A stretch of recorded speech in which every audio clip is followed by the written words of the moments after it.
Hello friends, welcome to my channel. आज हम पढ़ेंगे स्नैपशॉट बुक का चैप्टर नंबर 3, रंगा एज मैरिज। ऑथर का नाम है मस्ती वेंकटेशा अयंगर। ये चैप्टर बहुत ही इंटरेस्टिंग है, इसलिए वीडियो को लास्ट तक जरूर देखिएगा। तो चलिए वीडियो को शुरू करते हैं बिना किसी देरी के साथ। स्टोरी को स्टार्ट करते हुए ऑथर कहते हैं, आप इस स्टोरी के टाइटल को देखते हैं तो आप पूछ सकते हैं क्यों नहीं इसका नाम रंगनाथ विजय या फिर रंगनाथ विवाह या गिरजा कल्याण रखा गया। मैं जानता हूँ मैं ऐसा कोई फैंसी टाइटल रख सकता था, पर ये स्टोरी ना तो रंगनाथ विवाह ना ही रंगनाथ विजय या गिरजा कल्याण के बारे में है, इसलिए इस स्टोरी को किसी फैंसी टाइटल की जरूरत नहीं है। फिर ऑथर अपने गांव के विषय में बताना शुरू करते हैं। बोलते हैं, होशाहल्ली हमारा गांव है, आपने इसके बारे में सुना होगा। फिर वो अपने आप ही कहते हैं, नहीं, पर इसमें आपका कोई दोष नहीं, क्योंकि इंग्लैंड के अंग्रेजी लिखने वाले साहबों को भी इस तरह के किसी सवाल के बारे में पता नहीं था, इसलिए उन्होंने मैप में इसे मेंशन नहीं किया। जब हमारे अपने ही लोग इसके बारे में भूल जाते हैं तो हम दूसरों से इसकी उम्मीद कैसे कर सकते हैं। क्या आपको पता है ये लोग कैसे हैं? ये लोग भेड़ों के झुंड के समान हैं। जब एक भेड़ गड्ढे में गिर जाती है तो बाकी की सारी भेड़ें भी उसको ब्लाइंडली फॉलो करते हुए गड्ढे में गिर जाती हैं। फिर ऑथर कहते हैं, जब इंग्लैंड के साहबों और हमारे भूगोल वेताओं ने ही इसे मेंशन नहीं किया तो हम किसी बेचारे मानचित्रकार से इसकी उम्मीद कैसे कर सकते हैं। यही कारण है कि मैप में हमारे गांव की परछाई तक नहीं है। आगे ऑथर कहते हैं कि माफ कीजिएगा, मैंने बात की शुरुआत कहीं और से की और किसी और ही दिशा में चला गया, परंतु जब मेरे गांव का विषय आता है तो ऐसा ही होता है। मैं ही सिर्फ अपने गांव की तारीफ नहीं करता, बल्कि मेरे गांव के बहुत से लोग हैं जो मेरी बातों से सहमत रहते हैं। अगर आप मेरे गाँव कभी आए तो आप मुझे बताएं, मैं आपको बताऊंगा कि मेरे गाँव में क्या क्या विशेष है। मेरा मानना है कि किसी भी जगह को जानने के लिए उसका भ्रमण करना सबसे अच्छा तरीका है। फिर ऑथर अपनी स्टोरी बताते हुए कहते हैं, मैं जो आपको बताने जा रहा हूँ वो आज से 10 साल पहले घटित हुआ था। उस समय हमारे गांव के बहुत कम लोग ही इंग्लिश बोलना जानते थे और कन्नड़ भाषा बोलते वक्त भी इंग्लिश का प्रयोग नहीं किया करते थे। आगे ऑथर बताते हैं कि उनके गांव के अकाउंटेंट ही एक ऐसे व्यक्ति थे जो अपने बेटे को शहर भेजने में कामयाब हो पाए थे। उनका बेटा रंगा जब गांव लौटता है तो गांव के बहुत सारे लोग उनके घर के बाहर खड़े हो जाते हैं रंगा को देखने के लिए कि वो अब पहले से बदला है या नहीं। ऑथर भी उस भीड़ को देख के वहाँ चले जाते हैं और पूछते हैं, यहाँ कोई मदारी तमाशा दिखा रहा है क्या, जो सब लोग यहाँ खड़े हैं। फिर एक 15 साल का लड़का उन्हें बोलता है कि आप यहाँ क्या कर रहे हैं। फिर ऑथर सोचते हैं कि इसे क्या समझाएं। थोड़ी देर में रंगा घर के बाहर आता है। वो इतने सारे लोग को देख के मुस्कुराता है। एक बूढ़ी औरत उनके पास जाती है और उन्हें टच कर कर देखती है और बोलती है, जनेऊ अभी भी पहनते हो? रंगा ये सुनकर मुस्कुराता है। फिर वो औरत तेजी से वहाँ से चली जाती है। बाकी की भीड़ भी धीरे धीरे खत्म होने लगी थी, क्योंकि उन्हें पता चल गया था कि रंगा पहले जैसा ही है। उसकी आंख, मुंह, नाक सब पहले की तरह ही हैं। लेकिन ऑथर वहाँ वैसे ही खड़े रहते हैं। थोड़ी देर बाद रंगा उनके पास आता है और उन्हें नमस्ते करता है। ऑथर बताते हैं, रंगा वर्तमान लड़कों जैसे नहीं था जो सिर्फ हाथ जोड़कर नमस्ते करते हैं या फिर सिर झुकाकर। ऑथर बताते हैं कि रंगा ने उन्हें पैर छू के नमस्ते किया। ऑथर कहते हैं, रंगा को पता है कि किस व्यक्ति से कब बात करनी चाहिए और किससे नहीं करनी चाहिए।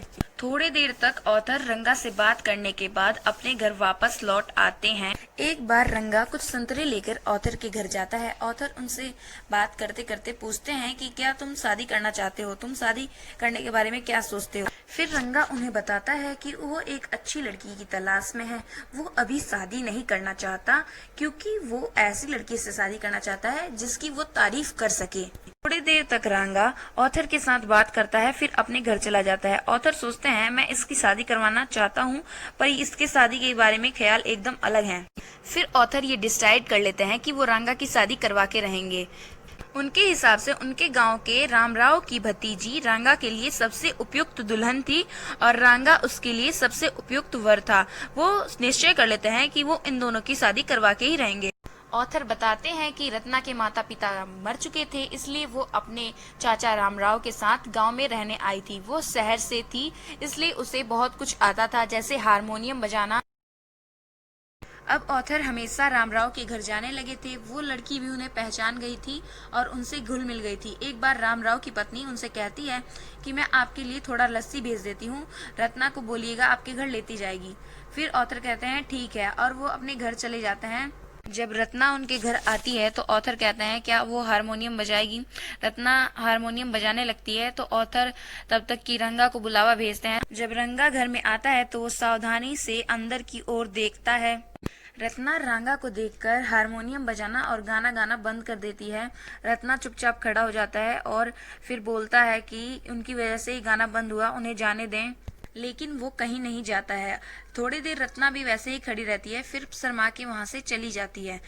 तब रांगा ऑथर से पूछता है स्वामी ये लड़की कौन थी। तो ऑथर बोलते हैं तुम्हें इस बात से कोई मतलब नहीं है और ना ही मुझे, क्योंकि मैं तुमसे पहले ही विवाह कर चुका हूँ और तुम्हारी विवाह करने की कोई इच्छा नहीं है। रांगा थोड़ा सा एक्साइटेड होके ऑथर से पूछता है क्या वो शादीशुदा नहीं है। तो ऑथर बताते हैं नहीं वो शादीशुदा है। थोड़ी देर वो दोनों बात करते हैं, फिर रंगा अपने घर चले जाता है। फिर अगले दिन ही ऑथर शास्त्री के पास जाते हैं और कहते हैं तारों से गणना करने वाली सारी चीजों का प्रबंध रखो, मैं थोड़ी देर में यहाँ पर आऊंगा। वो शास्त्री को सब कुछ बता देते हैं कि उन्हें क्या क्या बोलना है और रंगा के पास चले जाते हैं और रंगा उन्हें वैसे ही मिलता है जैसे रोज मिलता है। फिर भी वो कहते हैं कि रंगा तुम बहुत उदास लग रहे हो, क्या तुम बीमार हो। रंगा कहता है नहीं मैं बिल्कुल ठीक हूँ। तो ऑथर कहते हैं जरूर तुम मुझसे कुछ छुपा रहे हो, चलो मैं तुम्हें शास्त्री जी के पास लेके चलता हूँ, वही बताएंगे तुम्हारे मन में क्या चल रहा है। रंगा भी बिना किसी विरोध के उनके साथ चला जाता है। फिर वो शास्त्री से पूछते हैं मेरा दोस्त बहुत परेशान है, क्या आप बता सकते हैं इसके मन में क्या चल रहा है। फिर शास्त्री अपने मन में ही कुछ गणना करने लग जाते हैं, अपने हाथों और होठों को हिलाते हुए। वो थोड़ी देर बाद रंगा से पूछते हैं तुम्हारी राशि क्या है। रंगा को पता नहीं था तो शास्त्री कहते हैं कोई बात नहीं और फिर वो गणना करने लग जाते हैं। थोड़ी देर बाद शास्त्री बताते हैं कि ये किसी लड़की के बारे में हो सकता है। तो ऑथर बोलते हैं कि उसका नाम क्या है उस लड़की का। शास्त्री बताते हैं कि उसका नाम समुद्र में पाई जाने वाली कोई बहुमूल्य वस्तु हो सकती है। तो ऑथर कहते हैं जैसे कि हीरा, मोती या फिर रत्ना। रंगा रत्ना का नाम सुनकर एक्साइटेड हो जाता है और बोलता है लेकिन वो लड़की तो शादीशुदा है। तो शास्त्री बताते हैं मैंने तो सिर्फ शास्त्रों में लिखी हुई बातों का उल्लेख किया है, कोई और भी कारण हो सकता है। फिर ऑथर और रंगा वहां से चले जाते हैं और रास्ते में वो रामराव के घर के पास से गुजरते हैं। सिर्फ ऑथर ही उनके घर में जाते हैं और फिर बाहर आके बताते हैं स्वामी वो लड़की शादीशुदा नहीं है। फिर ऑथर इस स्टोरी को यहीं पे छोड़कर आगे की स्टोरी बताने लगते हैं कि रंगा अपने बेटे के बर्थडे में उन्हें बुलाने आता है और ऑथर से कहता है आज श्याम का जन्मदिन है, आप चलिए। तो ऑथर कहते हैं तुमने इतना बेकार नाम उसका क्यों रखा, क्योंकि इस स्टोरी में ऑथर का नाम भी श्याम है।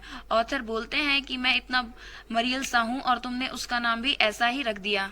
फिर ऑथर जब उनके घर जाते हैं तो श्याम उनके पैरों से लिपट जाता है। तो ऑथर उन्हें एक रिंग पहना देते हैं और बोलते हैं उम्मीद है आप सभी लोग मेरी इस स्टोरी को सुनकर बोर नहीं हुए होंगे। इसी के साथ ये चैप्टर खत्म होता है। अगर आपको ये वीडियो अच्छी लगी हो तो प्लीज लाइक